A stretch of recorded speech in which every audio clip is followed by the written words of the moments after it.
is. He covered brilliantly that according to the wife's social media profiles, she's Dubai material. She's not wife material. She's Dubai material.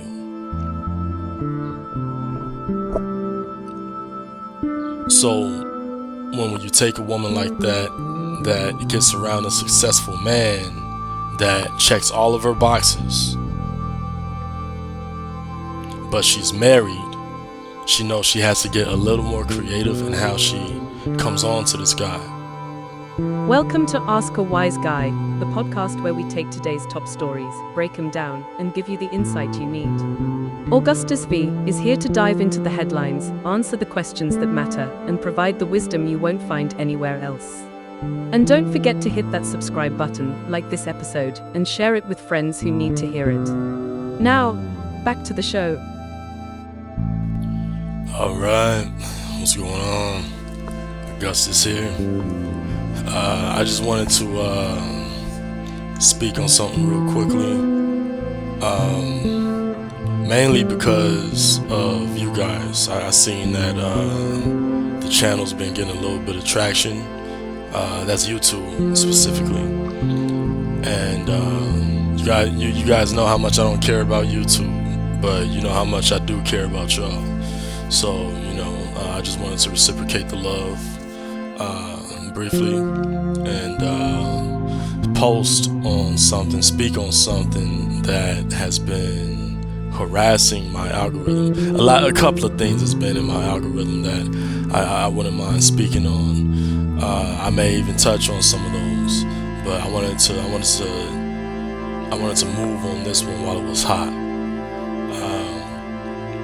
But it's the Larry Wills situation, specifically with his wife. As you guys may not know, because I don't disclose these things too much, but myself, your boy Augustus, I am a married man. I am happily married, and I'm actually, as we speak, I am a newlywed. So I do want to tread softly on how I speak on another man's marriage, and my whole goal is to wish blessings and for the best for this brother, because he is an accomplished young brother. He's put in a lot of work, but the bottom line is he's a man. That's the bottom line. He's a man. And when you're a man, there's certain things that you have to go through, and certain things that you're going to be held accountable for, even before God. Everyone's going to hold you accountable all the way up until you see God, just because you're a man. See? And that's something that our counterparts, the woman, our counterpart, the woman, can't say. They're not always going to be held accountable for all of their actions, for how they carry themselves. They will be to a degree, but not all the time. See? And in all lessons, sometimes it seems like the only one that is holding women accountable is God. But when it comes to the man, see, people's gonna watch, and I don't want this to come across as gossip, as celebrity gossip. I want this to be much deeper. I want us to analyze this man's life, because in all lessons, when you're a man, people watch you. That just comes with the territory. Whether you're a celebrity or not, people are watching you, and they're talking, whether you want to call it gossip or not, about what you're demonstrating, about what you're showing, about what you're portraying as yourself as a man. And this is where it gets out of the world of gossip, and it gets into the world of philosophy, of psychology. See? And when you put power and nationalism in politics very easily, very easily. So I wanna kind of speak on this. So we have Larry Wills, and we have this situation with him and his wife where she's showing clear attraction for Rampage Jackson, if I'm not mistaken, he was a time champion over with the UFC. And I remember when he was in his prime too. Rampage was something else. He was that guy. But now, some time has passed, and he's just living off of his name. He's just he's older. He's a lot more mature, I would say. But he's having his way. He's still the man. That name still rings bells, and he's still active. Talking about Rampage here. So here it is. Larry Wills. He has his wife, mind you, not girlfriend, not acquaintance, not office playmate, not a playmate from the office, not secretary, no. In all lessons, secretary for life, his wife.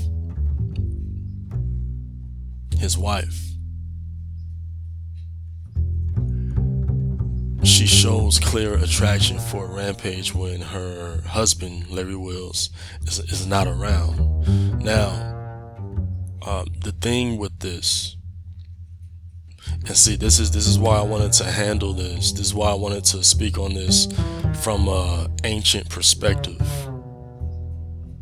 from a Stoic perspective, because some may hear this and they may see the title and say, what does this have to do with Stoicism, Augustus? What does this have to do with Stoicism?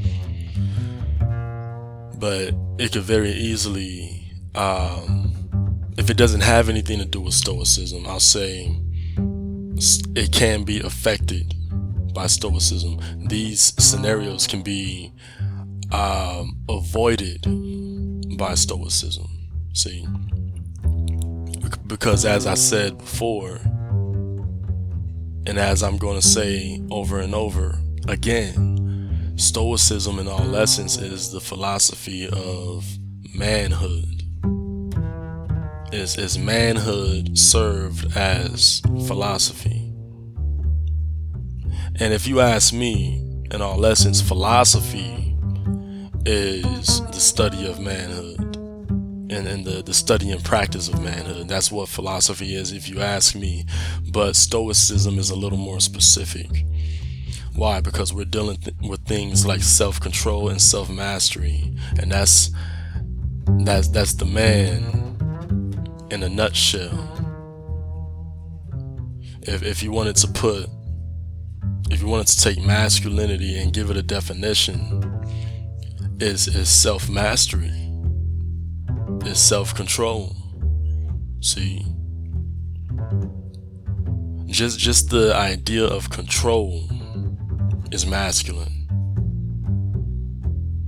Whenever you see, I'm not going to go too far down this road, but this is why whenever a liberal woman, or any woman in all essence, she'll beg for a man, not knowing really what she's asking for, and she'll beg for a just this masculine hunk of a man, right?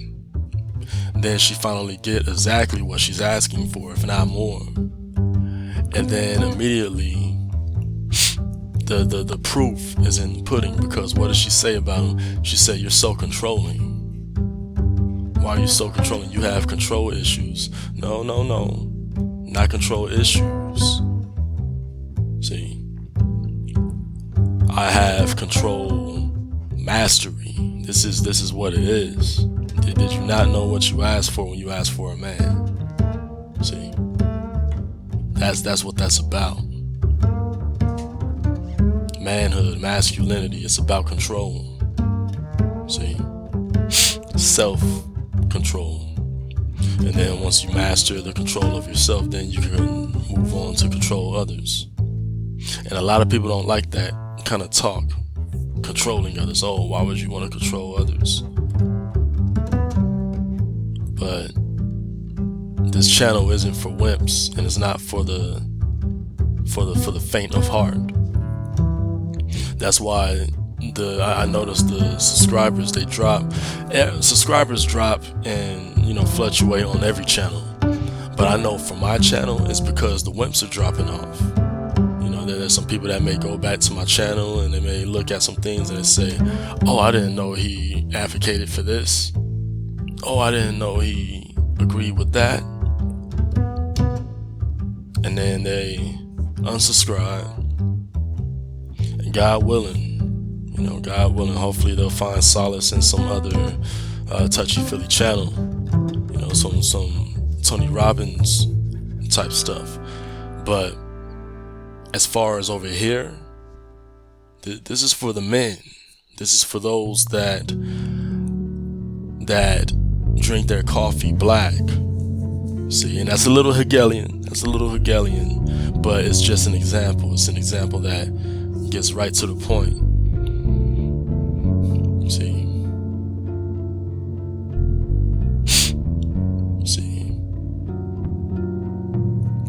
So, back to Larry Wills and his wife. Now I wanna point a couple of things out. There was a stream that Larry Wills did with his wife, and if you guys are keeping up, you'll know exactly what I'm talking about. But there's a stream where Larry Wills is kind of him and his wife they're discussing the Rampage Jackson situation. And I think it's because they're going off of the chats, they're replying to the chats. But Larry Wills is starting to kind of getting his feelings. He's starting to question their relationship. And he's asking all these questions that he knows the answer to already, but he doesn't want the answer to. And he's giving her a chance to convince him that he's overthinking it, that he's wrong, that, all these things. See? He's giving her a chance to convince him that it's just him. See? And the point that I want to drive home here is it's important to understand female nature. As a man, you need to understand female nature before you sign up for something like marriage. It wasn't always like this. I must admit, it wasn't always like this. In ancient times, you didn't have to really understand much about the woman except for the obvious things that were pleasurable to you. And sure enough, God's will come out of that. You and that woman bringing your child into this world. See, bringing your life into this world, and lives at that, which will someday do the same. See, that's the old way. Today, no. In the Western world, everybody is a psychologist in their own mind. I mean, they're full-blown experts in their own mind. Such experts that they'll actually get expertise and negate the expertise that they got when they leave the office, because in their own mind, they know something, just something special that expert doesn't know about the expertise. See? Why? Everyone's puffed up. Everyone knows too much. Pandora's box has been opened. All information is at everyone's avail. And if you want to know something or learn something, you can at the snap of a finger. at the click of a button. See, that's a dangerous time to get married without the right kind of knowledge. And that's a dangerous that's a dangerous time for a man to get married that doesn't carry himself like a Stoic. So let's get into it. Larry, Mr. Wills, and his wife, they're on this stream. They're going back and forth. He's asking questions that he doesn't want the answer to. And what is becoming clear, very apparent, is that he has a dire misunderstanding of the female, or female nature. And I say this simply because, first of all, he's with a woman that's not necessarily wife material. But granted, Ice-T did the same thing, right? So it could work. It can work under the right circumstances, right? But we'll get back to that one. But in all essence, when you understand female nature, you understand that any woman would be attracted by any man that is accomplished if you bring her around him. See,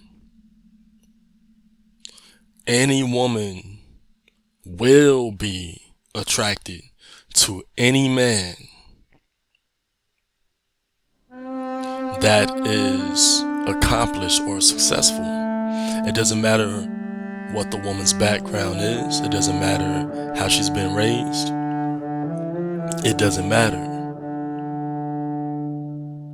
Women were not created by God to be around random men, because women weren't created by God to have a great level of self-control. If you pay attention to the history of the human history, there's a lot of good psychology in it, and you can understand human nature to a great degree if you just pay attention to what the scriptures say. We all know the scriptures from front and back. We can all flip through scripture and explain it to you. We can all teach sermons on these things. See, I know some may be listening and say, "No, I can't." That's all right. That's okay. But the idea, the whole idea is, at least you could recognize a scriptural reference when you see one. When someone says, "I don't know this person from Adam," you know what Adam they're talking about. They're not talking about Adam 22. See, you know that much. You know you know if someone says, "Oh, your mother's so old, she parted the sea with Moses. She seen Moses part the sea." Okay, you know what Moses they're talking about. See, so we know enough about the scriptures to where we can identify scripture when we hear it. See, but in all essence, when it comes to those that are versed in scriptures, we can all teach sermons on these things. But what we don't hear too often is human psychology by way of human history that's recorded in the scriptures. What happened? God created the man, and I'm saying this just to reiterate of the point of women aren't created by God to be around random men, because God didn't create women to have a great level of self-control. They're not the self-control agents. They're not the agents of self-control. See, where is this in scripture? We remember what happened in the beginning. The earth was void. The spirit soared across the waters, upon the waters, like a dove, right? God created the earth and everything in it. Chronologically speaking, God created the earth, He created the firmament, He created the base things. In all essence, God created the earth and then brought out, of course, some things happened in the earth before Adam was created, right? A lot of things happened that's not in detail in that passage, but the point is, God created man in His own image. The man, first God created the male. See, the male, which became a man at some point. This man, his name was Adam. And when God created Adam, the state of the earth was pretty much soil, at least where Adam was placed. It was this great, what we call now a garden, but it was a great plain of amazing soil made by God, and there were seeds already placed in it. Seeds already placed in this soil. See, but God hasn't caused it to rain yet because there wasn't a man to till the ground, to do the gardening work. Now, when God created the man, then He allowed it to rain. Now you have fruit, now you have trees, now you have vegetables, you have vegetation. Now there's a garden for this man to dwell in. And when God noticed Adam doing his gardening work, He observed him and said, you know what? This man that I created is made in my image. But there's a problem. I'm not alone. He is. And there may be some things that may transpire within this man's life if he continues alone. I know how I would be if I was alone. I know what I would do if I was alone. And that doesn't go along with my will for Adam.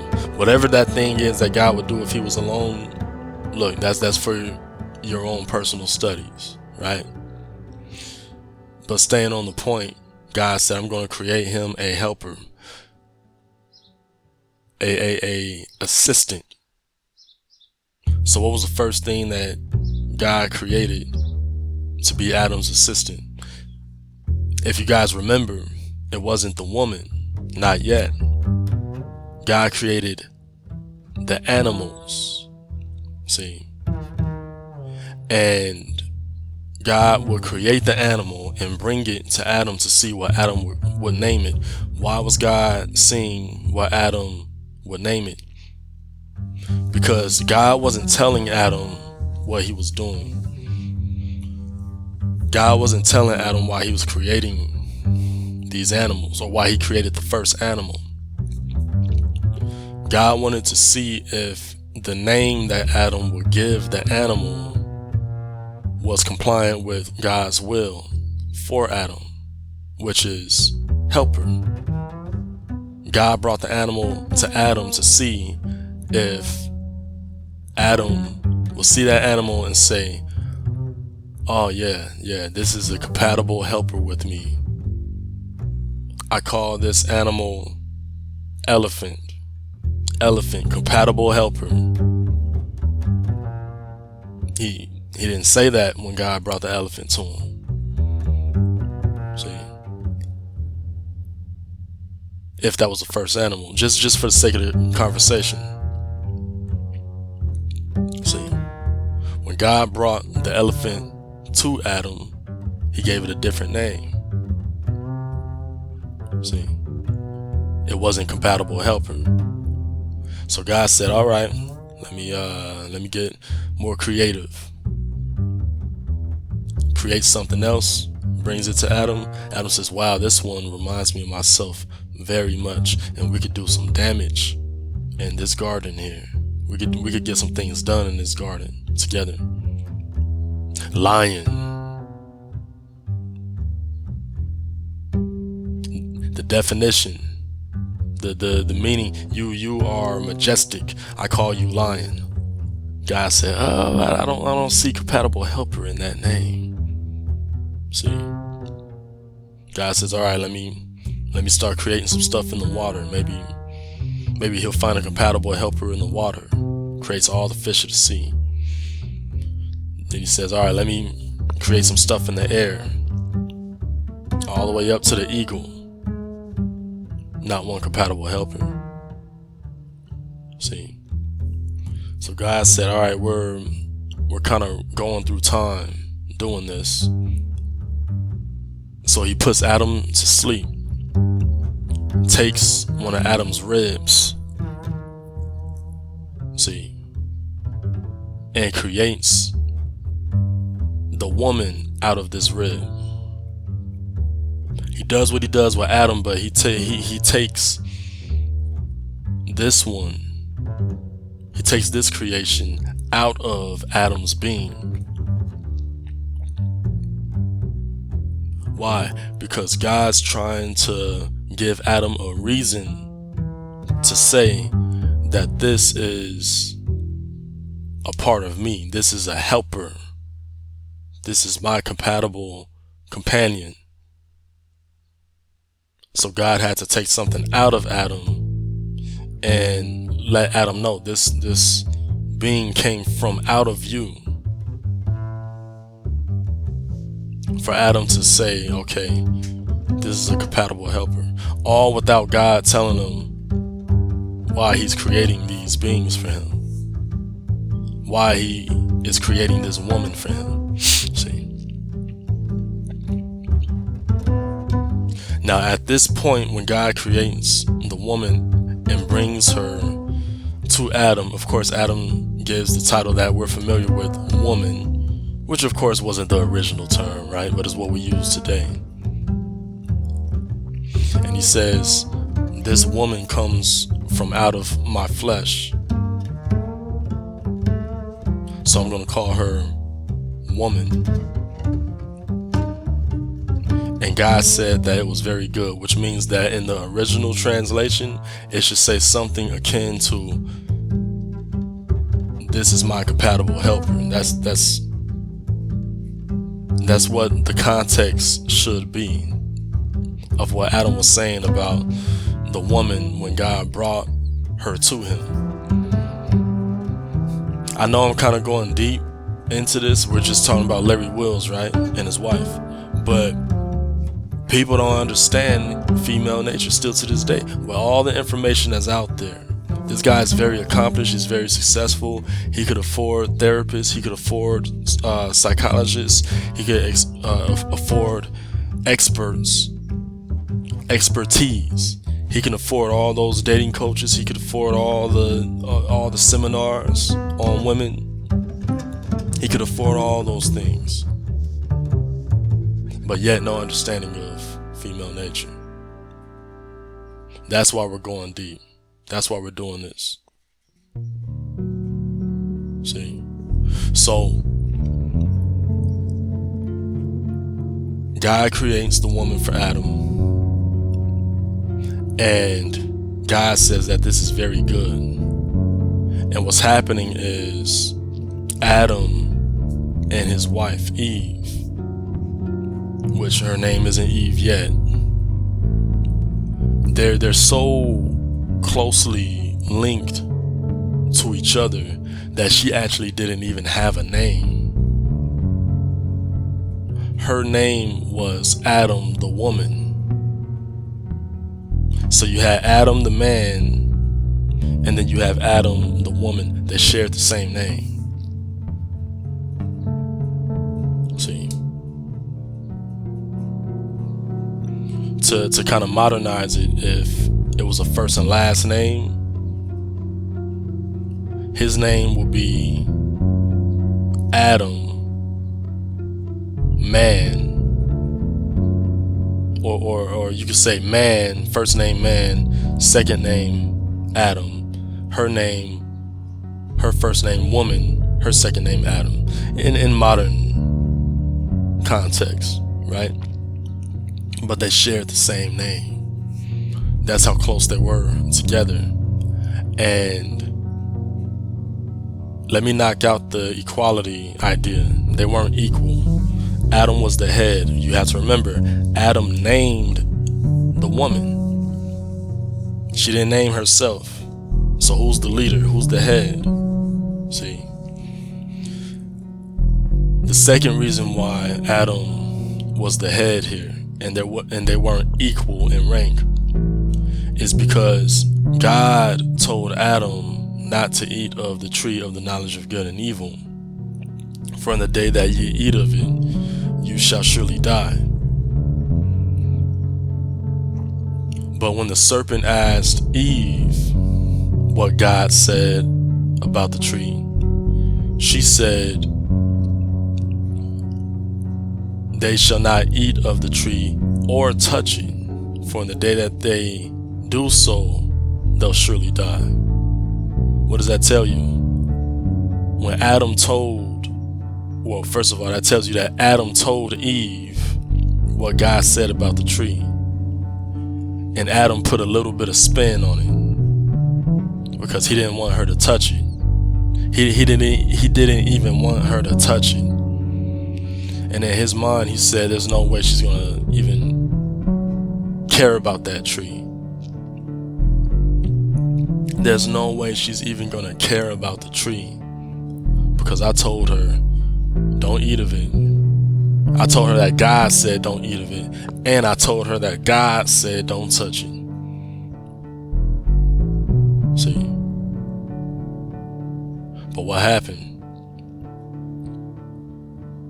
Here's something that we can learn from ancient female nature. When the serpent came to her, he sparked curiosity.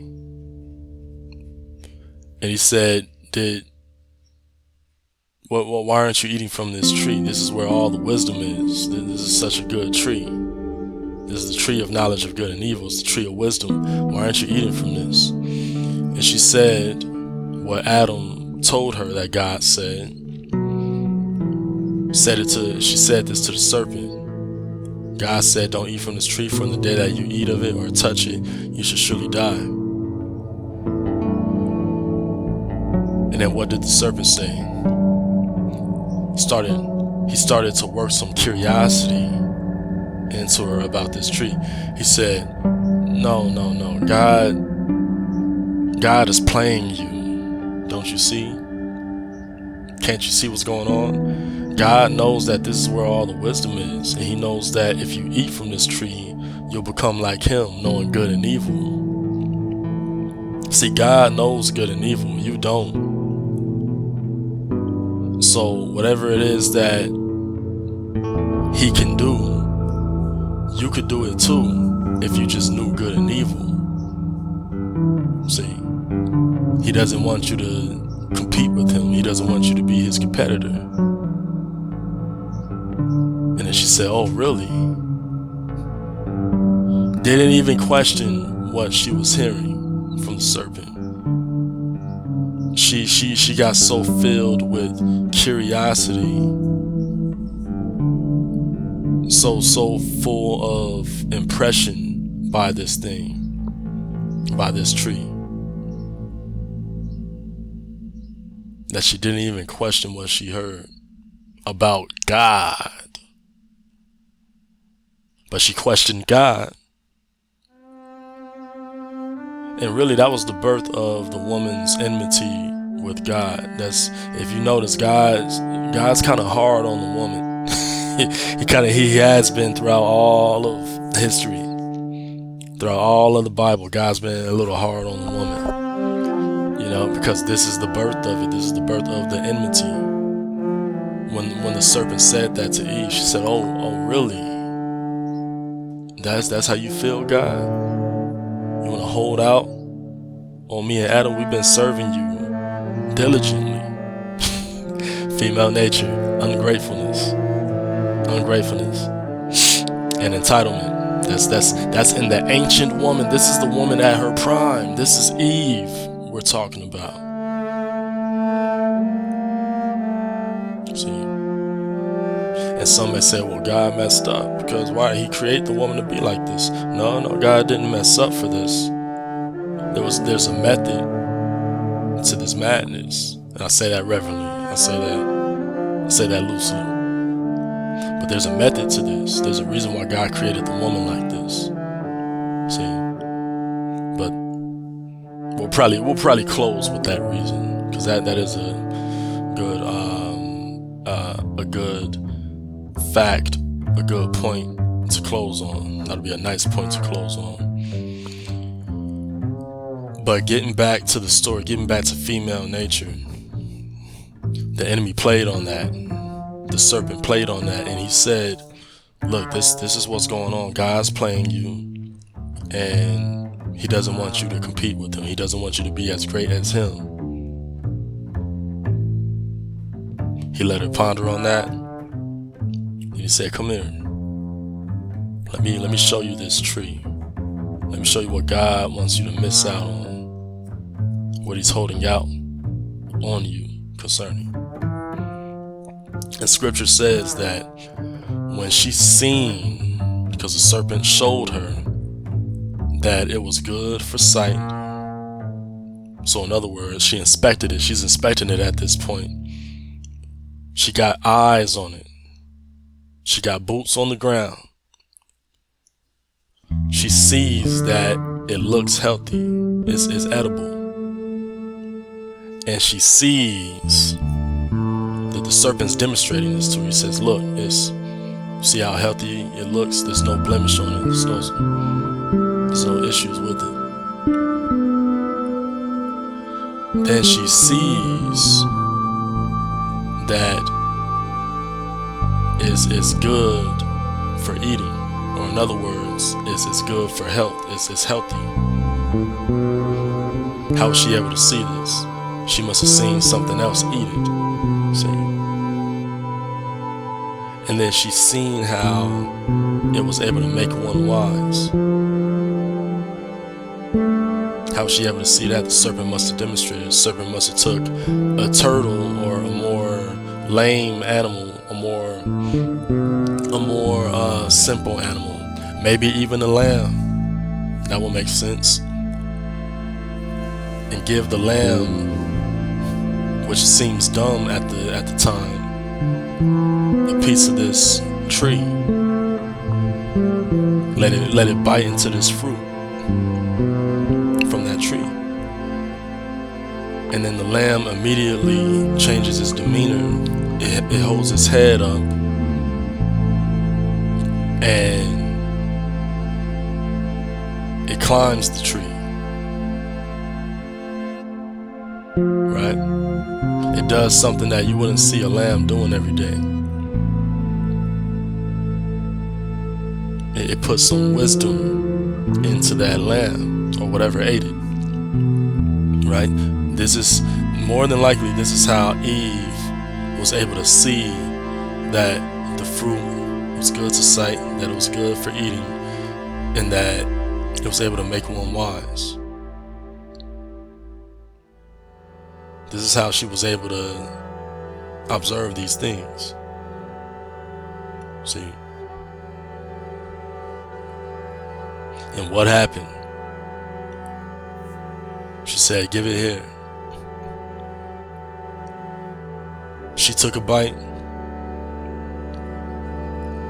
and I would say immediately she became wiser.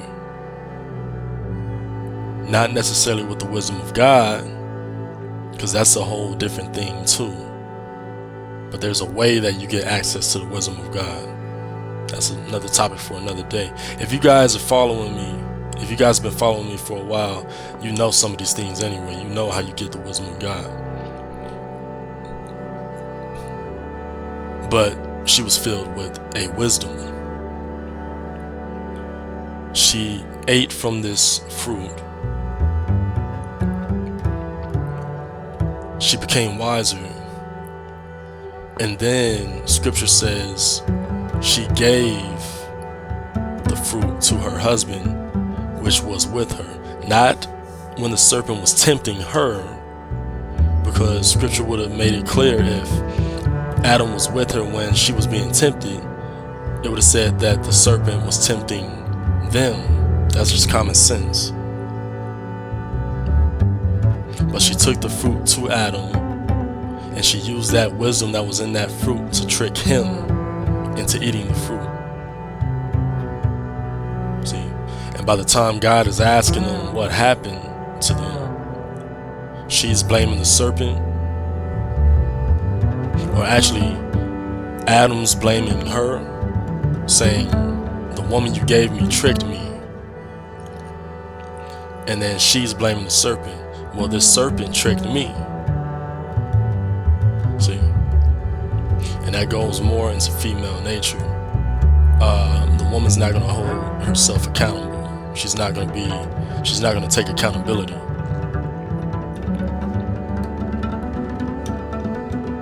That's female nature. So we see curiosity here. We see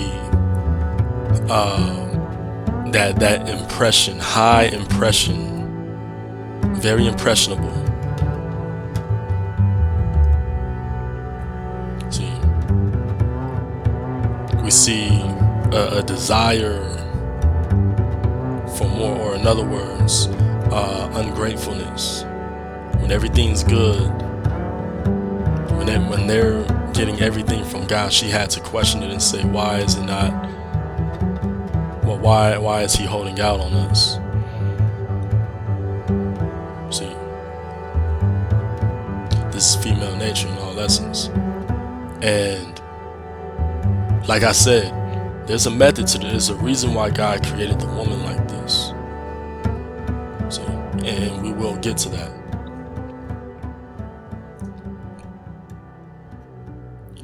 But when God addresses Adam and the woman about this, so many things have transpired concerning the structure of the relationship between the man and the woman. And God was pretty much saying to Adam, from here on, Adam, you're going to have to take more control over your woman. You're going to have to take more control over her, because we can't allow this serpent to keep doing this. We can't allow the serpent to keep messing with the plan here, with my will for you. So you're going to have to take more control over it. And God instituted some things. He said, so from here on out, the woman, she loses, she'll have desire, but whatever her desires are, it's going to be up to the man to accomplish them for her. See, her desires will be for the man. That's what that's saying. That's not saying her passion will be for, she'll desire the man. No, it's saying whatever her passions are in life is going to be up to the man to accomplish them now.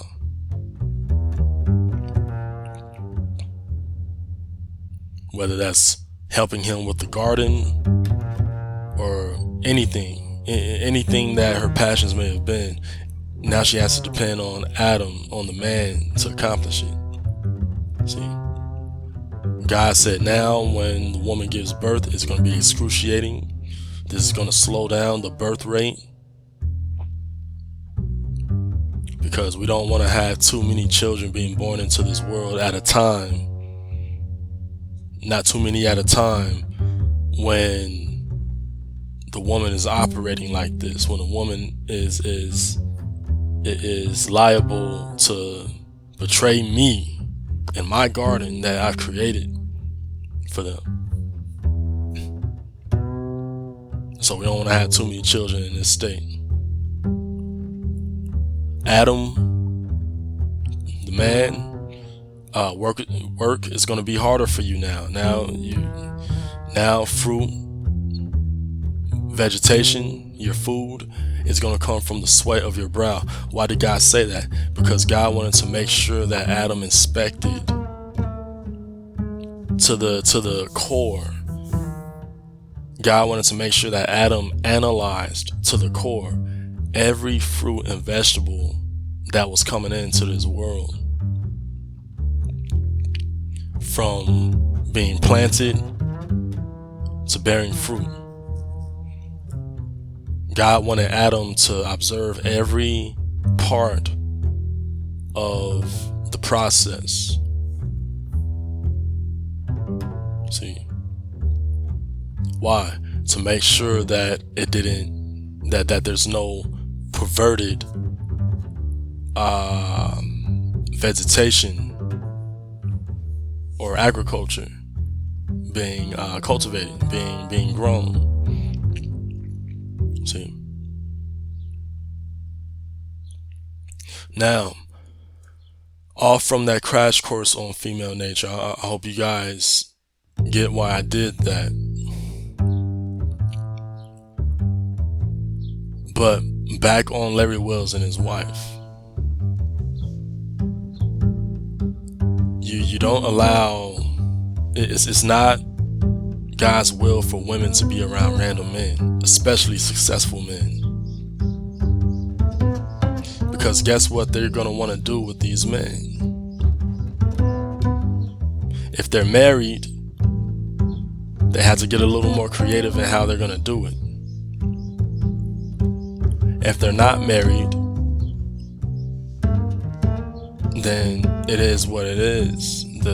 These guys can have their way with these women. And it's very funny, all this time goes by, all these subjects, these examples that we've seen, and we still tell ourselves that women have the ability to control themselves, that they have their own minds, that they can think for themselves. But it's like clockwork when you take women that aren't bound by marriage, that aren't bound by culture, that aren't bound by their father's teachings and guidance. Women that lack these things, that get around successful men, attractive women that these successful men find attractive.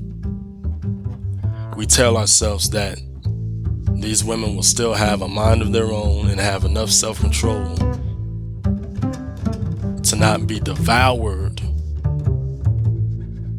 by these successful men. No, those guys are going to have their way with those girls. That's why Dubai is the way that it is, because they understand female nature very well out there. You know, it's just that they don't carry out God's will with their understanding of female nature, but they understand the woman very well.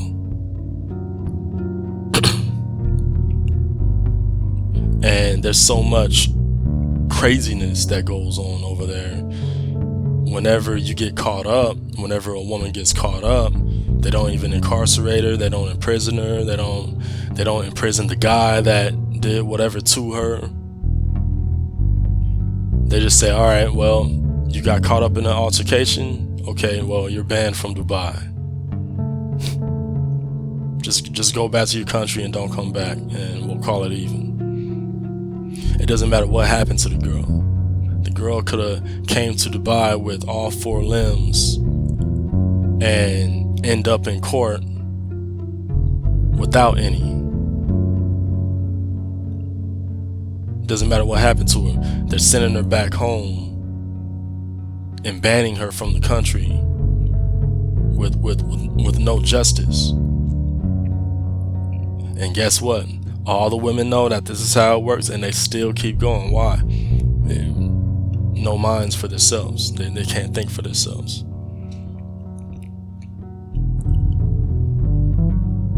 And why is it like this? Because God made it like this. See? God created the woman like this.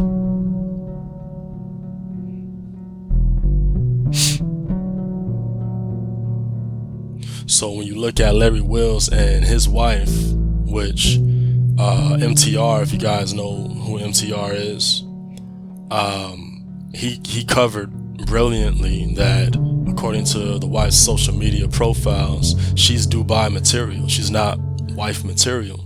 She's Dubai material. So when you take a woman like that gets around a successful man that checks all of her boxes, but she's married, she knows she has to get a little more creative in how she comes on to this guy. And Rampage was being respectful for the most part. You know, there was even another clip where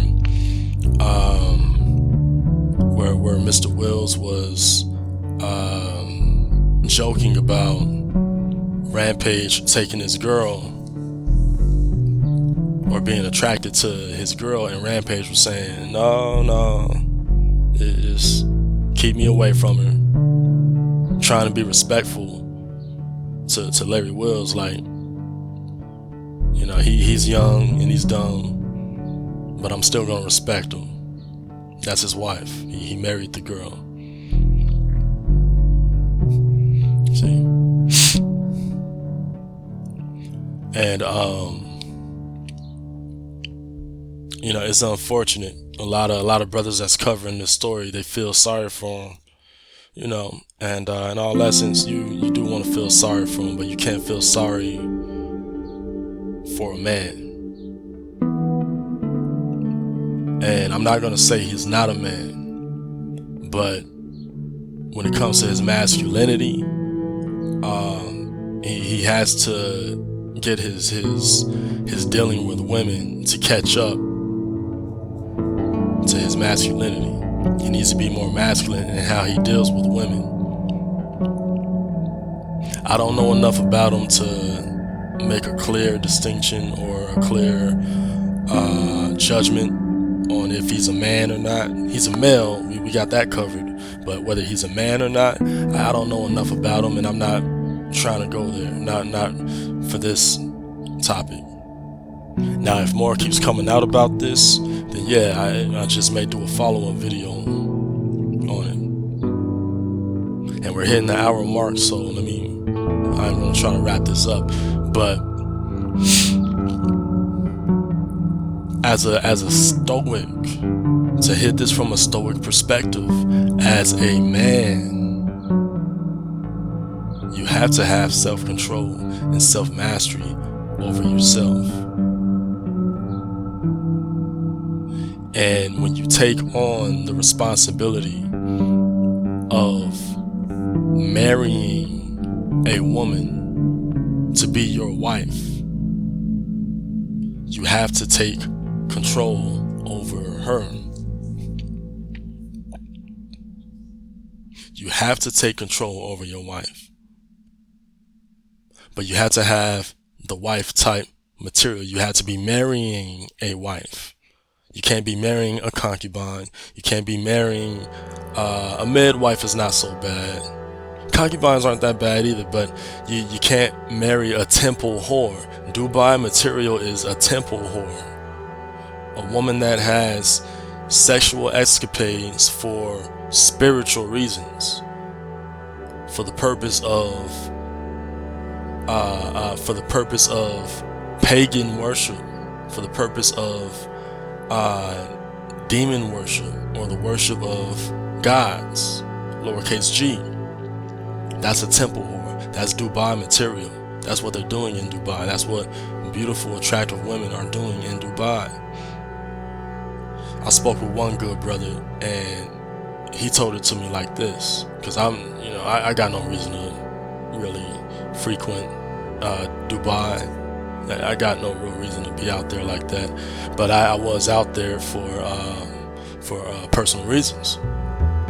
So that was my layover. I like the scenery and things of that nature, but I don't really have a reason to really be there like that. This gentleman, on the other hand, he used to work there, and he told me, he said, whenever you see an attractive woman here that's not from here, it is what it is. He said that's how bad it is. Whenever you see an attractive woman in Dubai that's not from Dubai, she's there for those escapades, those sexual escapades, for a fee. She's hired entertainment. See, temple whores. So that's what it appears that Larry Wills married. He married temple whore material, not wife material. And as a man, as a Stoic, you have to take control over the woman that you call your wife, but you have to make sure that the woman that you call your wife is wife material, not Dubai material, not temple whore material. See? And you're never going to know that. You're never going to be able to identify that if you don't understand female nature. To give our fathers, our forefathers credit, and I'm not talking about George Washington and no, I'm talking ancient. I'm talking the ones that provided for their family with shield and spear. Our ancient forefathers. To give them credit, they did understand female nature, but it was primitive. It was primitive. See? So they did understand female nature. It's a little like how it is in the Middle East right now, how they understand female nature, but they're so primitive, it doesn't come across as a psychological understanding of female nature. But they understand the woman very, very well. That's why they say you don't read, you don't write, you don't drive, you don't... Because they know what's going to happen when you let a woman that has been sheltered over her whole life get in a car by herself with the freedom to go wherever she wants. She's gonna go somewhere that she has no business going. She's been sheltered her whole life, But that's an understanding of female nature. They understand, and they at least have the heart to act accordingly. Men in the Western world don't have the heart to act accordingly. We say, well, we know women can do this, but, we want them to be free too. We want to give them the freedom to choose. We know that they can't think for themselves, but we want to give them the freedom to choose. That kind of sounds like the rhetoric of a woman, to be honest. But that's where we are in the Western world. See, because most, as another great speaker said, today in America, in the Western world, the man is the new woman. The male, what we may call the man, but isn't a man, the male has embraced every feminine trait and quality and adopted it to himself, to the point where he's more feminine than the woman now. See? He's more passionate than the woman now. He's more romantic than the woman now. Men are more romantic in the Western world than women are now. It used to be wham bam, thank you ma'am. Now it's the woman that doesn't want anything to do with the guy that she's with when she had a fling with him. And it's the man calling her back saying, hey, we had a great time together, call me back. That's where we are. See? So, with this scenario, I do wish the best for this brother. I hope that he does get some help, clinical help, but also brotherly help. He needs some brothers, You could tell when a man doesn't have brothers. You could tell when he doesn't have a masculine wolf pack. Oh, he has a team of bodybuilders that he works out with, guys that he trains with, but I'm not talking about physical masculinity. Manhood is a spiritual mechanism. And it's the thing that aligns you with God. If you want to align yourself with God, just be a man. It's that simple.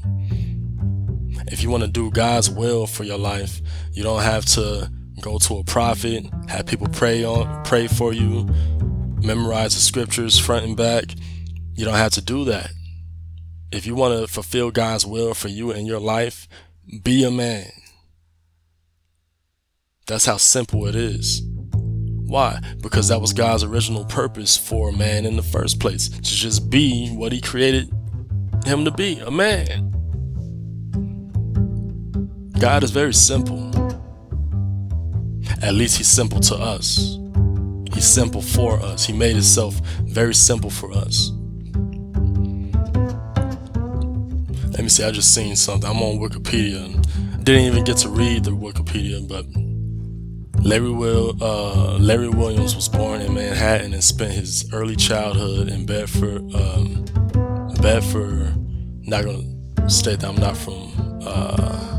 not from out there. Before moving with his mother to Yonkers. Okay, okay, here we go. In 2000, his family relocated to the Bronx. So him and his mama and probably some siblings relocated to the Bronx.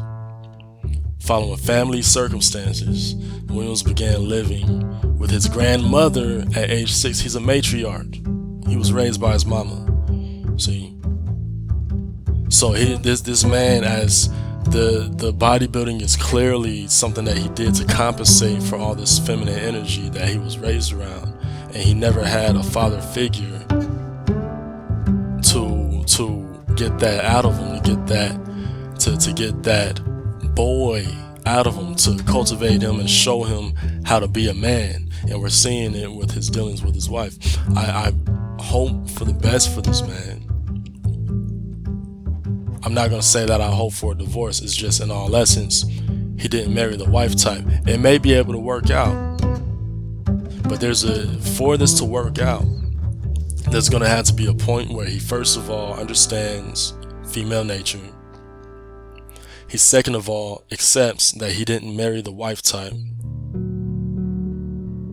And third of all, understand the consequences that comes from him being ignorant of female nature when he married this woman, and the consequences of marrying the temple whore, Dubai type. If he can accomplish those things, the marriage just may work out, because now he can set boundaries. Now they could set, well, not really they, he could set boundaries around the flaws and the issues, which are very apparent, but not to him. See? So I don't mean for these to hit the 60-minute mark all the time, but yeah, some things had to be covered just to get to this, just to get to the point. And to close on this point, why did God create the woman like this? It's because it's in her purpose. What's God's purpose for the woman?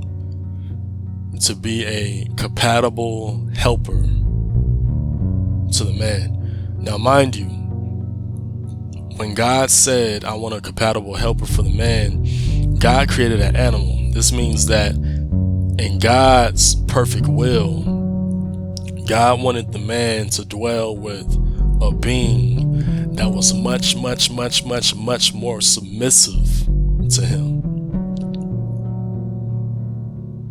Now, when it comes to don't don't get weird with me now, all right? Don't think about, all right, well, how do you bring a child into this world? The scriptures didn't get that far. Adam didn't get that far. We're not going to allow our minds to go that far, all right? There's no saying what God had in mind, but originally speaking, when God said, I want a compatible helper for the man, God created an animal, something that is layers below the man. That's why, as men, when we're out doing what we're supposed to do as men, especially in a more primitive sense, we worked with animals to get stuff done. We have an amazing relationship with the dog. We have an amazing relationship with the which bird is that? I think it's the crow. Yeah, we have an amazing relationship with the crow, with pigeons, right? Take a pigeon, put a rope around his neck, put a little note in there, and let it fly, and you know that it's going to go to a certain destination and relay that message to whoever it is that it's flying to. That's an amazing relationship. Look at how Noah, when the flood was over, how he took a dove and just let it go out, let it fly, and waited for it to come back to him with some vegetation. That's an amazing relationship. And that is a compatible helper according to God's idea of a compatible helper for us. But Adam didn't agree. That's why he didn't name the pigeon compatible helper. That's why he didn't name the lion compatible helper. But when you get down to it, God said that those are compatible helpers. Adam didn't say. So, being a man, the best bet is to go with what God says. Our compatible helpers are the animals. Those are our compatible helpers, our help meet, if you will. Our helpers that will meet certain tasks and expectations.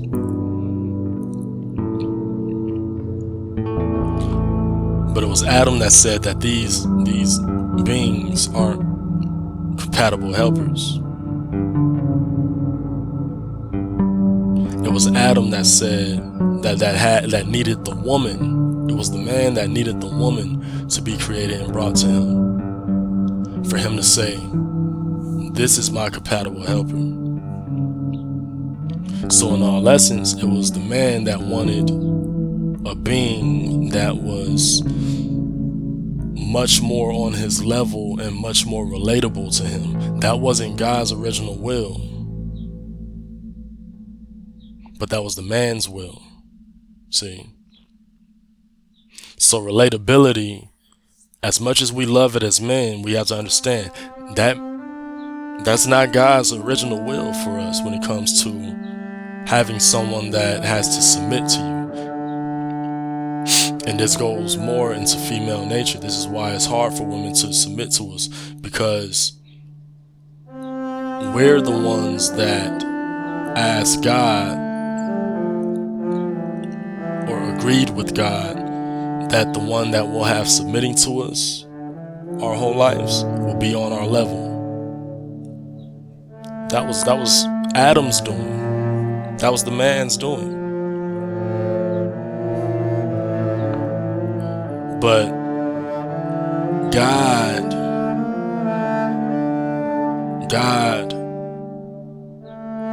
created the woman the way that he created her, because the whole purpose of him creating the woman was to supplement for what it was that Adam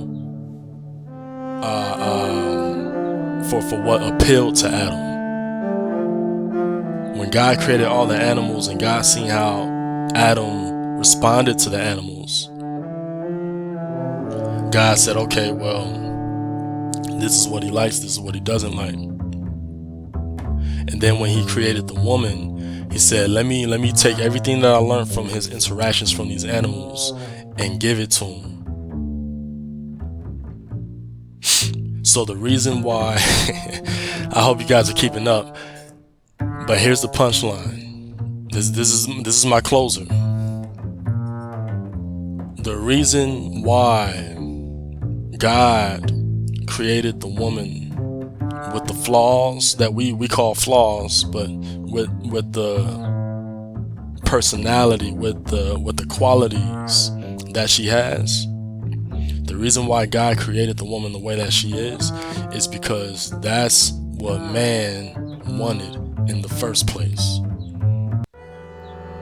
That's what the original man, the most manly man that you could think of, because this was the most original and the most primitive man. This is what he wanted. He wanted a being that was kind of on his level. He wanted a being that he could tell to not do something, but she still has the freedom to go out and do it, and probably will do it based on curiosity. He wanted a being that gets curious. He wanted a being that doesn't just always do what he's saying. If you get in an argument with your woman over nothing, you could thank Adam, because this is what he wanted in a compatible helper.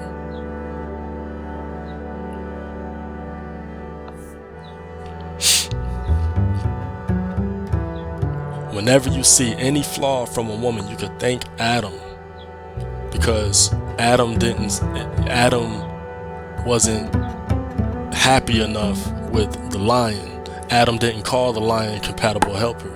God had to put this man to sleep, take his rib, and create a being on his level for Adam to say this is a compatible helper.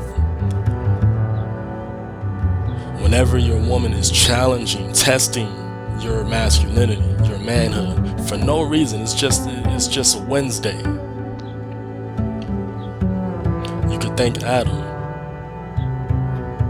because this is what we have to admit as men. This is what it means to be men. We have to take accountability. We have to call it like it is. But we have to admit this. There's a great degree of Adam in all of us. If you're a man, if you're masculine, there's a great degree of Adam in us. And the more masculine we are, the more like Adam we are, which means whatever it is that he wanted, that's what you want too. Whatever it is that he liked, that's what you like too. When a woman challenges your manhood, challenges, tests it for no apparent reason, you could thank Adam, because he wanted for a being to be called his compatible helper. He wanted someone to be so much on his level that they felt like it was important for them to just pick at you, to just poke at you, to just test your standards, to test your patience, to test everything in you. You can thank Adam for that. Yes, you can. See, and Larry Wills, you could thank Adam for that. I hope for the best for you, brother. I hope that you do get help. And when I say that, I don't mean as if you're suffering, or I don't mean it to pity you or anything of that nature. I'm saying that in a brotherly sense. I hope you get a band of brothers that are masculine with how they deal with their women. Not macho, there's a difference. Masculine with how they deal with their women. These could be smooth operators. They don't necessarily have to be gorillas. They could be smooth brothers. But just a band of brothers that you can be sharpened by. You as iron, you can be sharpened by these iron brothers concerning your dealings with the woman. See, I hope you find that, because when you're raised without a patriarchy, when you're not raised within a patriarchy, when you haven't had a father there to show you what time it is, then you have to resort to brothers. And you can't sleep on the power of brotherhood. Brotherhood is very powerful. Brotherhood is so powerful that if you lacked fatherhood, if you lacked masculinity in your upbringing, you could be sharpened by these brothers that had it growing up and that have it down to the T. And if you're appreciative, if you're not a buster, if you're a man about it, your appreciation for your brothers will be so great, so great.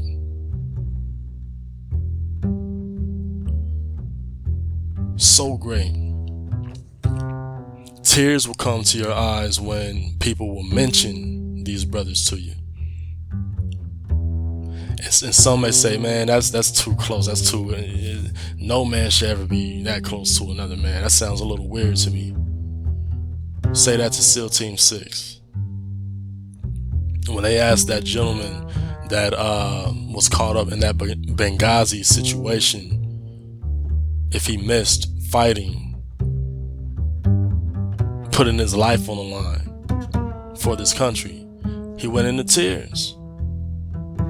He said, I miss my brothers. See? But that sounds weird to a lot of people today, to a lot of men today, unfortunately, because they don't understand brotherhood. They never experienced it. See? And Larry Wills, I call you brother. I don't know enough about you to, you're innocent until proven guilty. I don't know too much about you, but from what I see about you, you seem like a decent young man, and I call you brother. So I say this to you: get yourself some brothers, some masculine brothers. You may already have some in your phone book. Just reach out to them. Men that know how to deal with their women. Men that are in happy marriages. Men that married the right type of woman. You don't have to go to Dubai to find a 10, brother. There's 10s everywhere. The only difference is that when you find a attractive 10 that is the wife material, she may be wearing a fishnet when you meet her. She may be wearing something to protect her hair. She may be wearing something very homely when you first meet her. She may be wearing quilt, those quilt sweaters, very homely, covering up the body, but she still got the body. She's still very attractive. No makeup. That's the flip side with the wife type. And that's a beautiful thing. That's a beautiful thing. But you're not gonna learn that unless you get across brothers, unless you're with brothers that could tell you about that. So I beseech thee, get around some brothers and let the iron sharpen the iron. Let these brothers sharpen you, brother.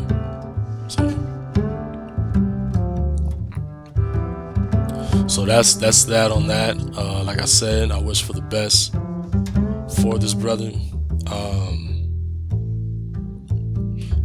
It can still work, but I don't think it is.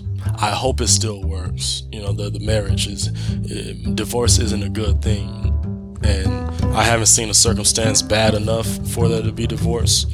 But adultery is one of the terms that God said you could divorce your wife for. So I hope it doesn't come to that. But like I said, the way she responded to Rampage Jackson, that's just female nature. All women act like that when they get around a successful man. See? But the idea is to not let her get around successful men. You have to have the wife type, because the wife type isn't going to be around any other man other than you and her family. See? That's the wife type. See? And she's not even going to be around them too much. It's mainly going to be you. So it's not necessarily a deal killer, but you got to understand what you married, and you got to understand that this is just going to come with the territory.